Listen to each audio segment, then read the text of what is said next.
Hello my dear friend, अपने YouTube channel पर रचना academy में आप सभी का स्वागत है। सीटेट का एग्जाम देखिए 7 जुलाई को होना है। इसमें हम बात करेंगे हिंदी के बारे में जो आपके एग्जाम में पूछी जाती है पेपर 1 एंड पेपर 2। तो दोनों के लिए वीडियो होगा और 7 जुलाई को जैसा पेपर आएगा उसी तरह से पूरा ये पेपर है आपके पास। ठीक है, 15 नंबर आपका होगा पेडागोजी और 15 नंबर आपका कंटेंट होगा जो आपके एग्जाम में पूछा जाता है। सिर्फ कंटेंट नहीं, पैराग्राफ जैसा होता है, गद्य एंड पद्य दोनों पूछे जाते हैं। तो चलिए फिर स्टार्ट करते हैं। वीडियो आप लोग क्या शेयर जरूर करिएगा, लाइक और चैनल को सब्सक्राइब। इसमें मैंने क्वेश्चन बहुत ज़्यादा मोस्ट इंपॉर्टेंट लिए हैं। 7 जुलाई के पेपर में आप देखिएगा यहाँ से क्वेश्चन आपके 3-4 क्वेश्चन जरूर फंसेंगे। ओके, तो चलिए फिर स्टार्ट करते हैं। वीडियो आप लोग शेयर जरूर करिएगा। ओके, पहला क्वेश्चन आपके सामने हो जाएगा, निम्नलिखित में से कौन सा कथन पठन कौशल विकसित करने की तकनीक है। पूछा गया है पठन कौशल विकसित करने की तकनीक कौन सी है। तो पहला आंसर हो जाएगा आपके सामने, कक्षा में पठन कोना पठन कौशल के विकास में सहायक होता है। कुछ तो सही लग रहा है। बच्चों में जोड़ों में बैठकर उन्हें अपनी पसंद तथा नापसंद के बारे में चर्चा करने के लिए कहना। देखिए, पठन कौशल होता है जो आप मन में पढ़ते हैं, जैसे मन में याद करते हैं। तो आपको क्या चाहिए, कोना चाहिए। तो इसका राइट आंसर आपका फर्स्ट बिल्कुल राइट हो जाएगा। और मनपसंद ये आपका पठन से रिलेटेड नहीं है तो बी आपका गलत हो जाएगा। तो ऑप्शन ए सही है लेकिन बी गलत है। तो ऑप्शन आपका बी में दिया है, तो ऑप्शन बी बिल्कुल राइट है। क्वेश्चन कर लेते हैं नेक्स्ट। क्वेश्चन नंबर नेक्स्ट हो जाएगा। क्वेश्चन नंबर नेक्स्ट है, अचानक से शब्दों को सीखना तब घटित होता है जब बच्चे डैश डैश के माध्यम से शब्द संपाद सीखते हैं। तो पुस्तक के स्वर वाचन से या पृथक रूप से शब्द सीखने की तकनीक पढ़ने से, पठन सामग्री में समझ के लिए उन विशेष शब्दों को पढ़ना और पठन सामग्री में आए शिक्षक द्वारा चयनित नए शब्दों का अर्थ याद करना। देखिए, याद करना कहीं भी आ जाए तो आपका निगेटिव होता है, लेकिन जो पूछा गया अचानक शब्दों को सीखना तब घटित होता है कब, जब आप पुस्तक के स्वर पठन कर रहे हो। ठीक है, जब आप पुस्तक के क्या है स्वर पठन वाचन करते हो तब ये क्या है बहुत ज्यादा सीखने में घटित होता है। तो ऑप्शन आपका फर्स्ट बिल्कुल राइट हो जाएगा। क्वेश्चन कर लेते हैं नेक्स्ट। क्वेश्चन नंबर नेक्स्ट हो जाएगा, जिसने अभी तक वीडियो शेयर नहीं किया तो प्लीज पहले वीडियो को ज्यादा से ज्यादा शेयर कर दो, लाइक और चैनल को सब्सक्राइब कर लीजिएगा चैनल में पहली बार विजिट कर रहे हैं। नेक्स्ट क्वेश्चन हो जाएगा, प्रक्रिया आधारित लेखन उपागमन में डैश डैश सोपान के दौरान पाठक तथा लेखन के उद्देश्य को चिन्हित किया जाता है। तो इसका राइट आंसर क्या हो जाएगा, पुनरावृत्त दोहराने को या पुनर्लेखन संपादन या रूरोपण। देखिए, इसमें दिया है आधारित लेखन उपागमन, तो ये आपका जो है पूर्व लेखन से रिलेटेड होता है। तो इसका राइट आंसर आपका बी बिल्कुल राइट है। क्वेश्चन नंबर नेक्स्ट हो जाएगा। क्वेश्चन नंबर नेक्स्ट है, स्वनिमिक जागरूकता संबंधित है। तो स्वनिमिक जो है जागरूकता किससे संबंधित है, स्वनियमों तथा लेखा चित्रों में संबंध स्थापित करने की योग्यता में बोले गए शब्दों को स्वनिमिक पहचान कर उन्हें परिवर्तन करने की योग्यता से, शब्द में शुद्ध धारा प्रवाह पढ़ने से सही वर्तनी के साथ लिखना। स्वनिमिक होता है जो बोले गए शब्दों को स्वनिमिक को पहचान कर उन्हें परिवर्तन करने की योग्यता से। तो ऑप्शन आपका बी बिल्कुल राइट हो जाएगा। क्वेश्चन कर लेते हैं नेक्स्ट। क्वेश्चन नंबर नेक्स्ट है, कक्षा 5 की अध्यापिका अपने विद्यार्थियों को उन्हें क्या पसंद है और क्या नापसंद है पर समूह चर्चा करने तथा बाद में उन्हें कुछ वाक्यों में लिखने के लिए कहती है। विद्यार्थियों ने अपने विचारों को लिखा, एक रूपरेखा बनाई और अनुच्छेद लिखा। लिखने के इस उपागमन को आप क्या कहेंगे। देखिए, कक्षा 5 की क्लास है, उसमें आपने कहा है कि क्या पसंद क्या नापसंद, उसमें समूह चर्चा आपने कहा कि अपने विचारों को लिखिए। तो ये क्या हुआ है, लेखन उत्पादन उपागमन हो रही है। लेखन की प्रक्रिया में उपागमन या लेखन की रणनीति टिप्पणी लिखना या लेखन व्यक्तिगत। देखिए, ये हो रहा है आपका लेखन की प्रक्रिया उपागमन। ठीक है, ऑप्शन हो जाएगा आपका बी बिल्कुल राइट है। क्वेश्चन कर लेते हैं नेक्स्ट। क्वेश्चन नंबर नेक्स्ट हो जाएगा, एक शिक्षिका आकलन अभिलेख के लिए विभिन्न अवसरों पर सीखने की घटनाएं प्रदर्शन और संकलित करके उनके अभिलेख बताती है। यह आकलन प्रक्रिया किस रूप में जाना जाता है। देखिए, एक आकलन होता है जो आपका इस तरह की एक डायरी होती है, उसमें सब बच्चों का डेटा दिया रहता है। तो उससे बच्चे उसे दूसरा का अगर आप देखना चाहते हैं तो उस डायरी से आप देख सकते हैं, उसे बोला जाता है पोर्टफोलियो आकलन। ऑप्शन इसका फर्स्ट बिल्कुल राइट हो जाएगा। क्वेश्चन नंबर नेक्स्ट हो जाएगा।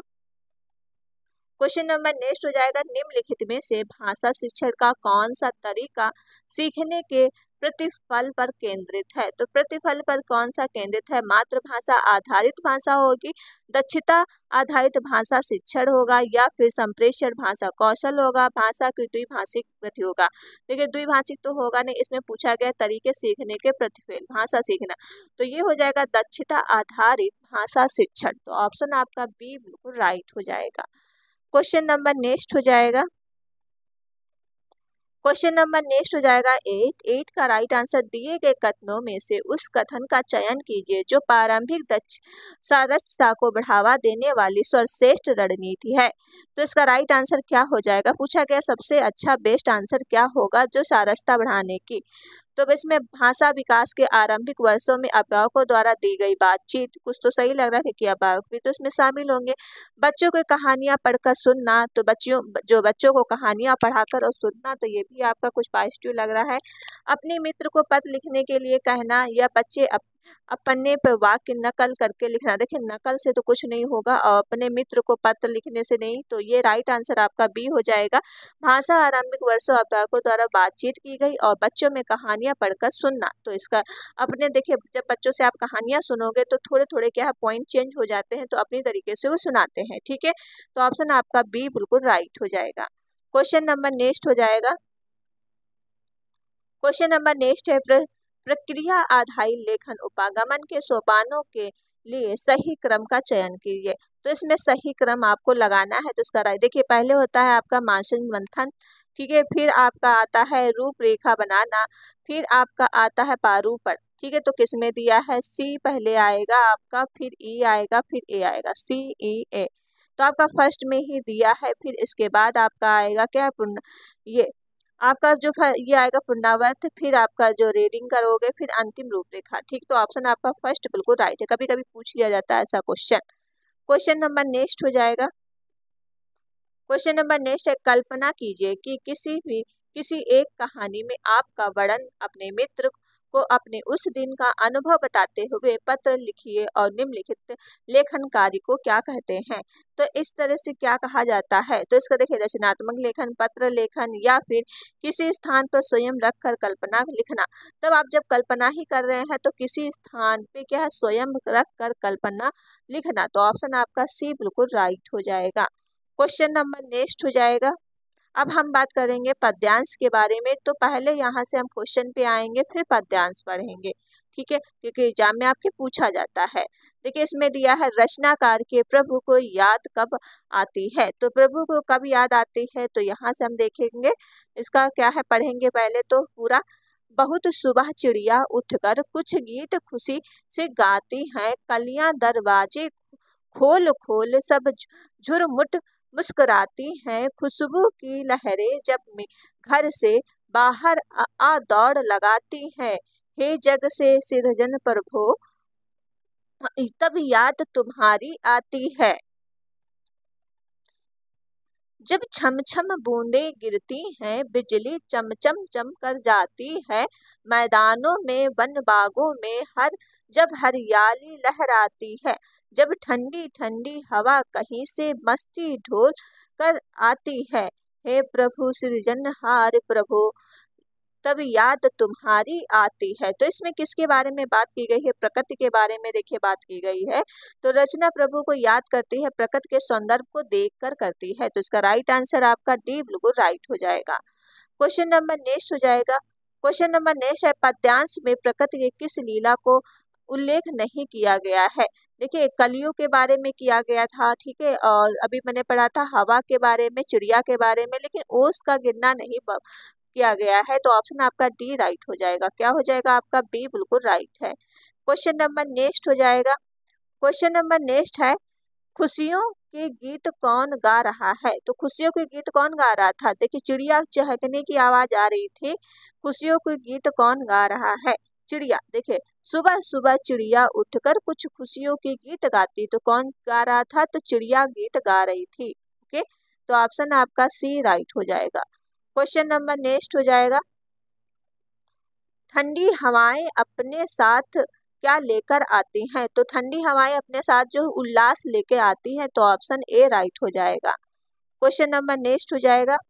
क्वेश्चन नंबर नेक्स्ट है, किस पंक्ति में मानवीकरण अलंकार है? देखिए मानवीय अलंकार किसमें है? जब छम छम बूंदे गिरती हैं, बिजली चमचम कर जाती है, कलियां दरवाजे खोल जाती हैं।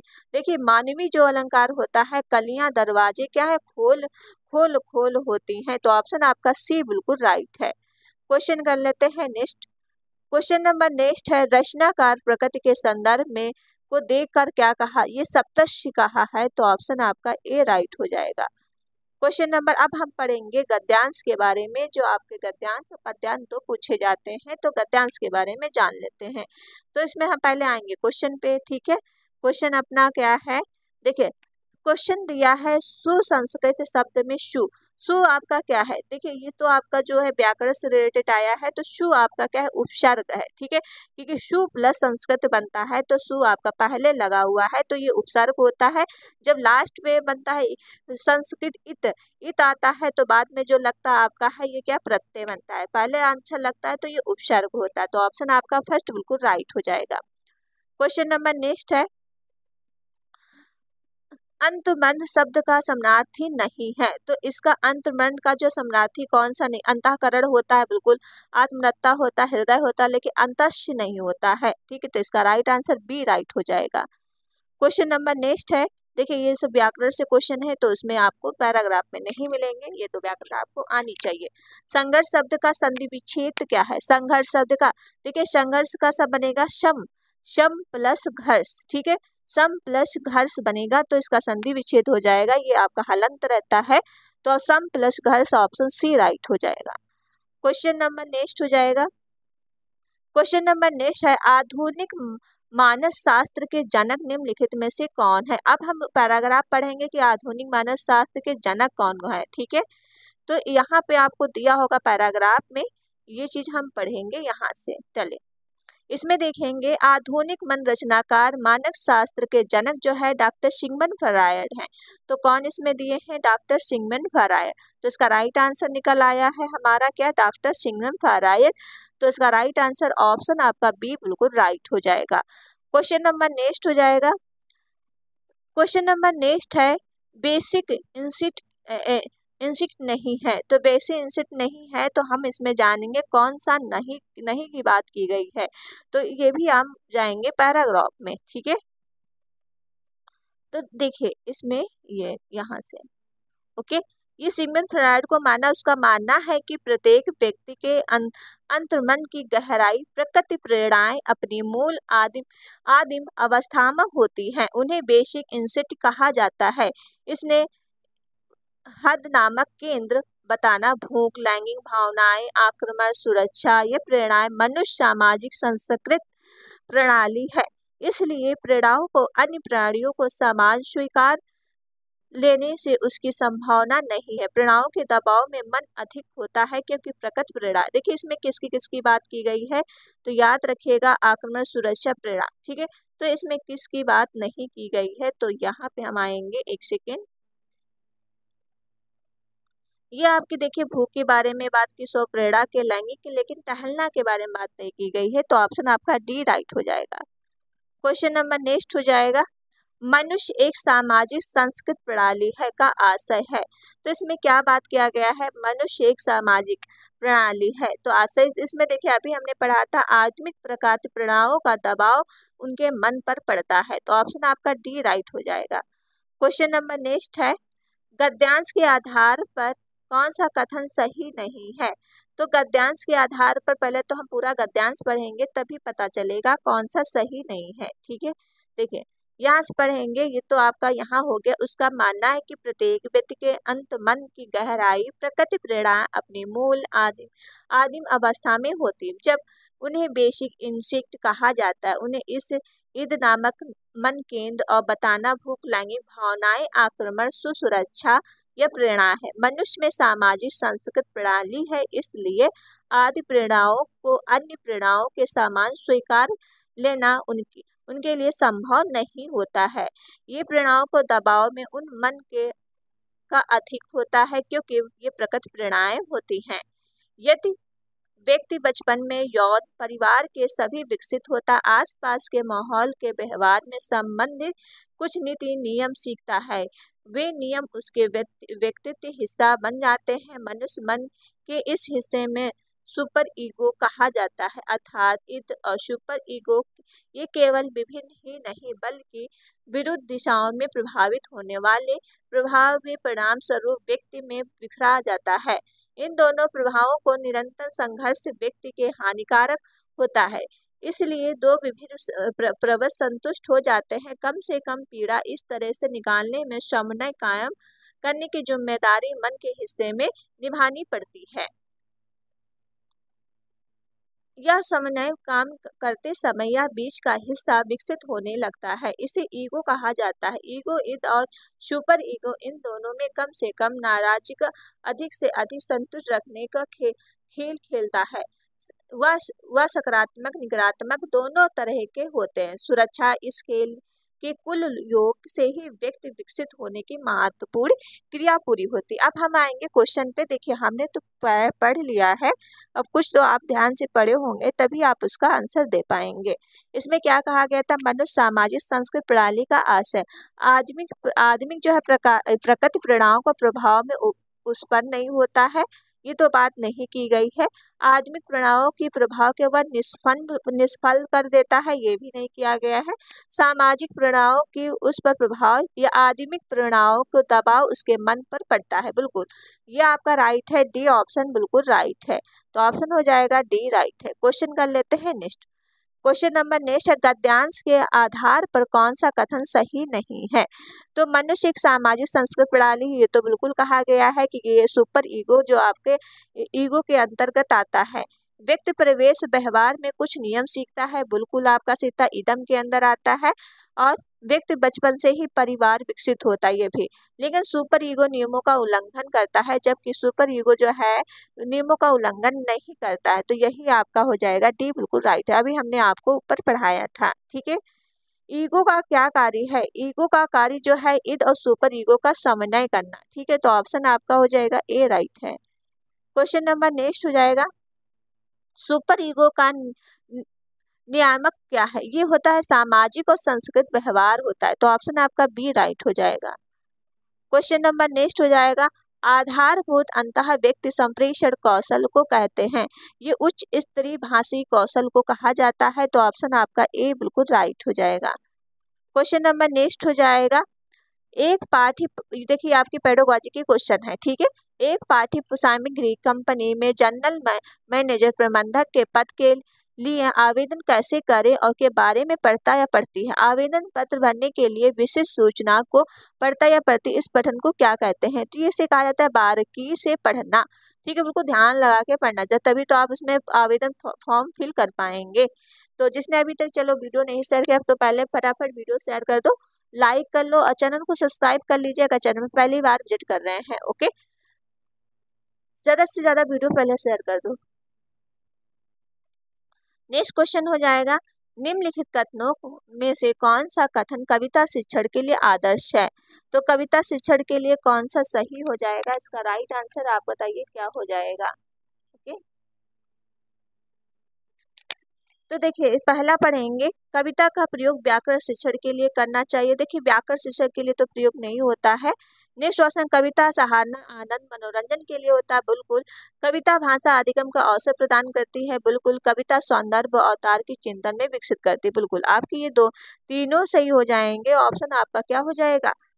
ये बिल्कुल राइट है। क्वेश्चन कर लेते हैं नेक्स्ट। जिसने अभी तक वीडियो शेयर नहीं किया तो प्लीज वीडियो को पहले शेयर कर दो। क्वेश्चन नंबर आपके पास हो जाएगा 14, ज्ञानात्मक रूप से उच्च भाषी निपुणता CALP संकेत क्या है? तो इसका राइट आंसर बता दो क्या हो जाएगा। जटिल तथा अमूर्त विचार भाषा के माध्यम से प्रेषित किए जाते हैं। तो बिल्कुल आपका राइट आंसर हो जाएगा ए बिल्कुल राइट हो जाएगा। क्वेश्चन नंबर नेक्स्ट हो जाएगा, निम्नलिखित में से कौन सी शिक्षार्थियों के संप्रेषण के कौशल के आकलन के लिए सबसे उपयुक्त गतिविधियां हैं? तो इसका राइट आंसर क्या हो जाएगा। देखिए गतिविधि सबसे उपयुक्त बतानी है भाषा कौशल से रिलेटेड। चित्र, पुस्तक, किसी भी दृश्य का वर्णन, तो इसमें क्या है बच्चे गतिविधियां करेंगे नहीं।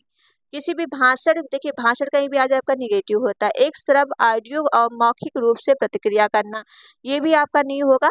क्या होगा, रोल प्ले में कोई भूमिका अदा करना। ठीक, ऑप्शन आपका हो जाएगा डी, बिल्कुल राइट है। क्वेश्चन नंबर नेक्स्ट हो जाएगा, वे मनोवैज्ञानिक कारक जो बच्चे की भाषा सीखने की प्रक्रिया को प्रभावित करते हैं निम्नलिखित में से कौन सा है।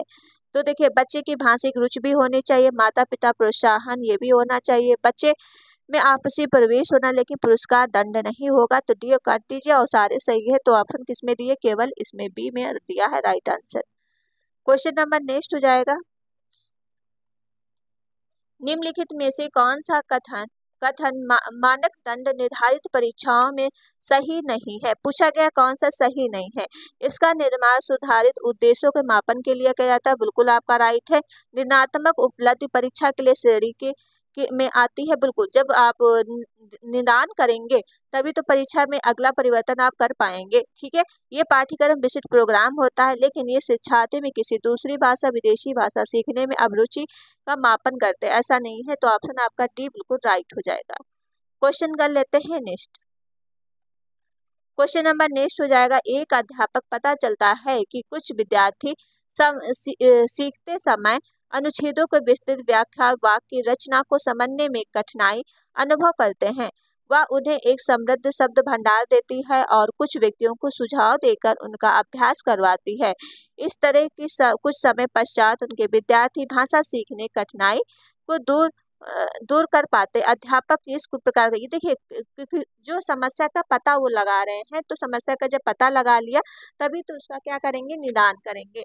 तो पहले तो उपचार कर लिया, अब क्या करेंगे, निदान। तो निदान आकलन, तो ऑप्शन आपका ए राइट हो जाएगा। क्वेश्चन नंबर नेक्स्ट हो जाएगा, निम्नलिखित पद्धतियों में से कौन सी पद्धति शिक्षार्थियों में शब्द भंडार विकसित करने की सर्वोत्तम उपयुक्त है। समानार्थी विपरीत शब्दों को याद, देखिए यहाँ पर निगेटिव हो जाएगा। शब्द अर्थ को देखना और नए वाक्यों को सब वाक्य प्रयोग करना, ये भी नहीं। दिए गए संदर्भ में अर्थ का अनुमान लगाना, जब बच्चे क्या अर्थ का अनुमान लगा लेंगे, अर्थ शब्दों का अर्थ पता होगा, तो इससे बेस्ट आंसर नहीं होगा। तो ऑप्शन आपका बी राइट हो जाएगा।